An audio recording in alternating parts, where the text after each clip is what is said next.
काय ग तू या अशा भित्र आणि घाबरट मुलाला घाबरते? धिक्कार असो तुझा.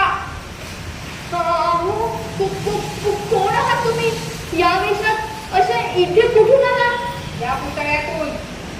या पुतळ्यातून म्हणजे कोण तुम्ही? मी राणी लक्ष्मीबाई. राणी लक्ष्मीबाई? हा पुतळा तुमचाच ना? होय होय, माझाच पुतळा. मीच आहे राणी लक्ष्मीबाई. मेरी झांसी नाही दूंगी असं इंग्रजांना ठणकावून सांगणारी झाशीची राणी लक्ष्मीबाई. बापरे, अहो पण तुम्ही पुतळ्यातून आला असं कसं शक्य आहे? आता आले ना, फालतू प्रश्न करू नकोस आणि घाबरूही नकोस. म्हणजे ही अशी अवस्था बघून तुला वाचवायला आले मी. बरं झालं बाबा, तुम्ही अगदी वेळेवर आलात. काही दम तरी होता का त्याच्यामध्ये? भेटनेला झाड सुटला. आणि काय ग, तुला एक गंमत सांगू का? त्याला बघून ना तो मुलगा आहे की मुलगी हे सुद्धा कळलं नाही मला. तुम्ही त्याच्या भ्याडपणावर जाऊ नका. एक नंबरचा बदमाश मुलगा आहे तो. कॉलेजमध्ये आपला धाक दाखवून त्यांनी सगळ्यांमध्ये आपला जोर निर्माण केलेला आहे. कॉलेजमधले मुलं मुलीच काय, पण प्रोफेसर प्रिन्सिपल सुद्धा त्याला वचकूनच असतात. काय सांगतेस काय? प्रोफेसर आणि प्रिन्सिपल सुद्धा? हो, प्रोफेसर आणि प्रिन्सिपल सुद्धा त्याच्या वाट्याला जात नाही. आश्चर्यच आहे. म्हणजे इतका धाक आहे त्याचा? मग काय, चाकूचा धाक दाखवतो तो. नेहमी चाकू खिशात असतो त्याच्या. अरे बापरे. मुलींची छेडखानी करणं, त्यांच्याशी वाटेल तसं वागणं, प्रसंगी गैरवर्तन. शी, मला तर सांगायला सुद्धा भीती वाटते. आज त्याने मला एकटीत गाठलं. काही अतिप्रसंग झाला असता तर बरं झालं तुम्ही आलात ते. अगं आज मी आले कारण की तू माझ्या पुतळ्याच्या आड लपली म्हणून. पण उद्या जर असाच प्रसंग कुठं दुसरीकडे झाला तर तेव्हा काय करशील का? कुणाची मदत घेशील? हो, हाही एक प्रश्नच आहे म्हणा. काय करेन मी तेव्हा? आता तर या नागाच्या शेपटीवर पाय पडलाय. तिच्छाच पुरवेल तो माझा आता. पण तुझ्या घरी तुझे वडील, भाऊ, काका, मामा कोणीतरी तर असेल ना? अगं त्यांना सांग, त्यांची मदत घे. अहो, आम्ही ना अगदी साधी माणसं आहोत. त्यानं काय होतं? त्या बदमाश मुलाशी दोन हात करायची हिंमत आमच्या अख्ख्या फॅमिलीत कोणाची सुद्धा नाहीये. आणि खरं सांगू का, मी जर हा प्रसंग घरी सांगितला ना तर माझं कॉलेजला जाणंच बंद करतील ते. म्हणतील पुरे झालं शिक्षण, अब्रू महत्वाची, घरात बस. म्हणजे घरात बसून आपली वाचवता येतं वाटतं. अहो, असं त्यांना वाटतं ना. त्याला काय करणार? पण त्यांना काय माहित की तो माझ्या घरासमोरनं सुद्धा चक्रा मारत असतो. हेही आपल्या घरच्यांना सांगितलं नाही, मी त्यांना या कुठल्याच गोष्टीचा सुगावाच लागू दिलेला नाहीये. अहो, मला तर खूप भीती वाटते. मी जर घरी सांगितलं ना तर माझं कॉलेज बंद करतील. अगदी कात्रीत सापडल्यासारखं झालंय मला. घरी सांगितलं तर कॉलेज बंद, आणि नाही सांगितलं तर या मुलाचा धाक. काय करावं मला काही समजत नाहीये. काय म्हणते, घरी सांगून बघ. कदाचित ते त्या गुंडाचा बंदोबस्त करतील आहे आणि त्याला चांगलं बदलून हाकलून लावतील. असं म्हणता, पण कसं सांगायचं? कसं सांगायचं? ते धडक सांगायचं. आता इथंच चुकता तुम्ही मुली. पहिल्यांदा जेव्हा त्याने तुझ्यावर वार केला, तुझा पाठलाग केला ना, तेव्हाच त्याच्यावरती वार करायला हवा होता. सगळ्यांना ओरडून सांगायला हवं होतं. कांगावा करायला हवा होता. असं तुम्ही निमूटपणे सहन करता ना, म्हणूनच त्या गुंडांचं पावतं झालं.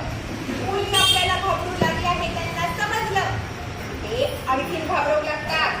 विद्या पाठी ब्रह्मराक्षस लागतोच, कळलं का? अहो, पण कसं वागायचं? काय करायचं सांगा बरं. कसं वागायचं, काय करायचं म्हणजे? अगं, एक भाव आणि दोन तुकडे करायचे. बापरे, म्हणजे त्यानं आपल्याला मारलं तर आपण की त्याला मारायचं? म्हणजे मी मरेल तर त्याला मारून मरेल ही जिद्द असायला पाहिजे. समजलं का? अहो, काही काय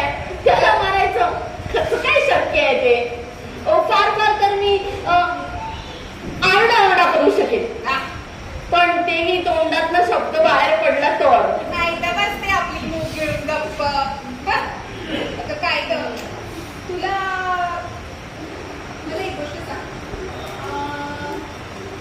तुला पोलिसात जायचं ना सरळ, अशा गुंड्यांची तक्रार करायची तिथे. बाजू मुलींच्या बाजूने कायदे आहेत ना, मग जायचं आपलं बिंदास.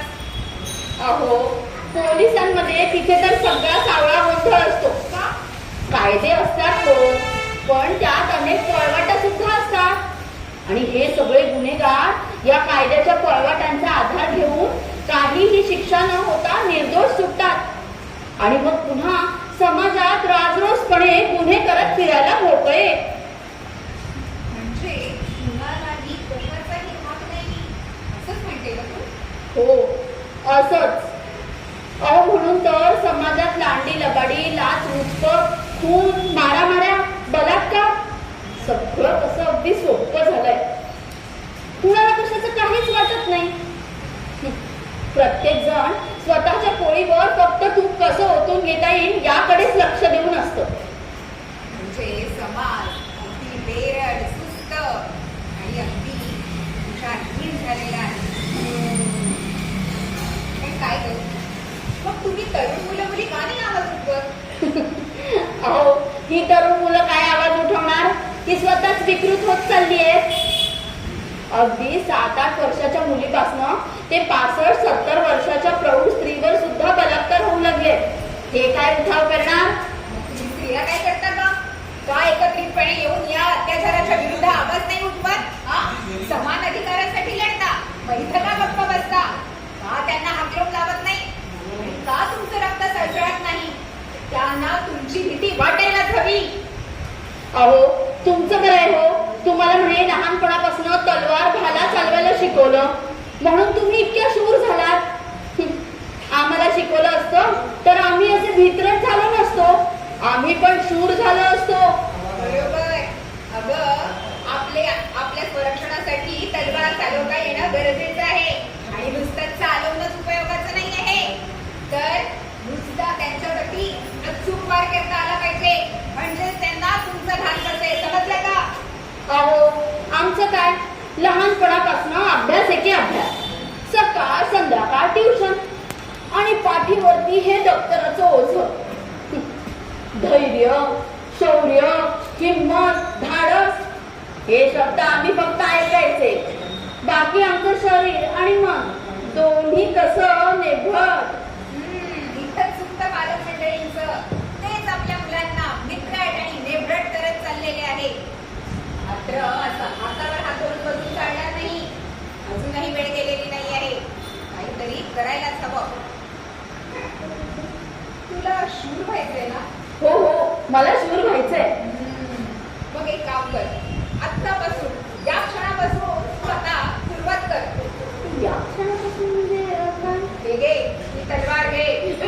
बापरे, अहो किती जड तलवार आहे ती. तुम्ही एका हाताने कशी काय उचलता? नाही थोडं उचलले एका हाताने. तू एक काम कर, दोन्ही हाताने उचल.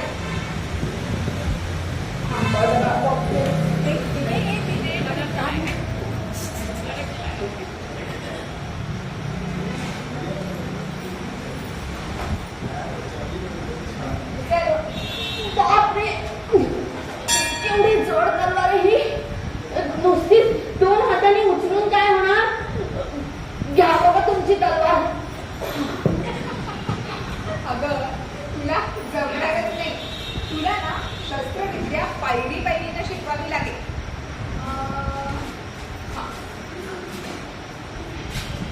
हा ती काठी आहे बघ, ती आण. ती काठी आणते. ही घ्या. अगं मला नकोय ग. मग अगं तू स्वतः बोटी फिरव. स्वतः मोठी फिरव. अगं हे काय करते? मग कशी? मी सांगते. हे बघ, बापरे, हे आजलं. हा दुखला. हे अशाने होणारच नाहीये. म्हणूनच हे आजकालचं सगळे असे होत चालले नेभट. अगं असं नाही ग.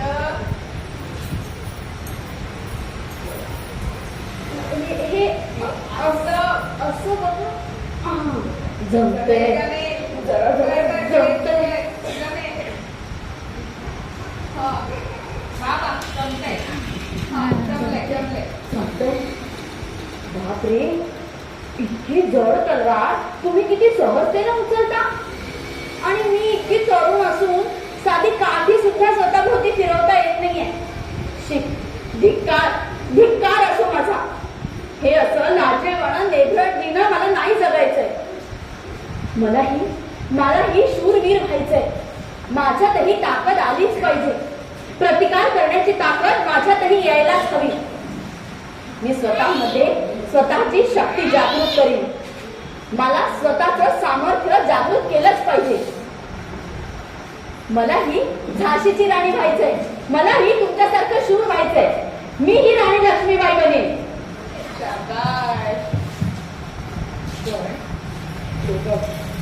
तो जो मगाचा मुलगा आहे ना, तो तिकडे दिसतोय का तुला? तो तुझा पाठलाग करत येतोच आहे इकडे. बघ. अरे बापरे, तो येतोच आहे इकडे बघ. अजून नाही काय घाबरतेस? हे बघ, ऐक. प्रत्येक स्त्रीमध्ये फक्त एक अशी शक्ती असते. मला जागृत कर, मला शक्ती बळकट कर आणि संपूर्ण शक्तीनिशी त्याच्यावरती धावून जा. आणि या काठीनं त्याला चांगलं बदलून काढ. जा. बघ, तो इकडेच येतो आहे. जातेच. जय राणी लक्ष्मीबाई. माझा पाठलाग करतोस काय? दाखवतेस तुला.